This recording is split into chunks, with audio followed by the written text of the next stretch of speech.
സംസ്ഥാനത്തെ ഞെട്ടിച്ചുകൊണ്ട് പുറത്തുവന്ന അവയവക്കടത്ത് കേസിൽ അന്വേഷണം കൂടുതൽ ശക്തമാക്കി എൻഫോഴ്സ്മെന്റ് ഡയറക്ടറേറ്റ്. വ്യാജരേഖകൾ ചമച്ച് അവയവങ്ങൾ വാണിജ്യാടിസ്ഥാനത്തിൽ കൈമാറ്റം ചെയ്ത കേസിൽ വൻതോതിലുള്ള കള്ളപ്പണ ഇടപാടുകൾ നടന്നെന്ന പ്രാഥമിക കണ്ടെത്തലിന്റെ അടിസ്ഥാനത്തിലാണ് കേന്ദ്ര ഏജൻസി നടപടികൾ കർശനമാക്കിയിരിക്കുന്നത്.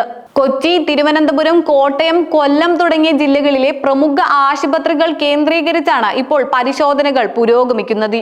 മുഖ്യപ്രതിയായ മുഹമ്മദ് നജീബുമായി ബന്ധപ്പെട്ട സാമ്പത്തിക ഇടപാടുകളെ കേന്ദ്രീകരിച്ചാണ് എൻഫോഴ്സ്മെന്റ് ഡയറക്ടറേറ്റ് നിലവിൽ സമഗ്രമായ അന്വേഷണം നടത്തിവരുന്നത്. സാമ്പത്തികമായി പിന്നോക്കം നിൽക്കുന്നവരെ ലക്ഷ്യമിട്ട് അവരിൽ നിന്ന് തുച്ഛമായ തുകയ്ക്ക് അവയവങ്ങൾ ശേഖരിക്കുകയും സ്വീകർത്താക്കളിൽ നിന്ന് ലക്ഷക്കണക്കിന് രൂപ തട്ടിയെടുക്കുകയും ചെയ്യുന്ന ഞെട്ടിക്കുന്ന രീതിയിലാണ് ഈ റാക്കറ്റ് അവലംബിച്ചിരിക്കുന്നത്.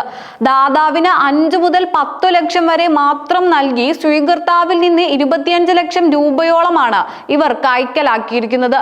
ഇത്തരം വലിയ തുകകൾ എപ്രകാരമാണ് വിനിയോഗിക്കപ്പെട്ടതെന്നും ഷെൽ കമ്പനികൾ വഴി ഇത് കള്ളപ്പണമായി വെളുപ്പിച്ചിട്ടുണ്ടോ എന്നും ഇഡി പരിശോധിച്ചു വരുന്നു.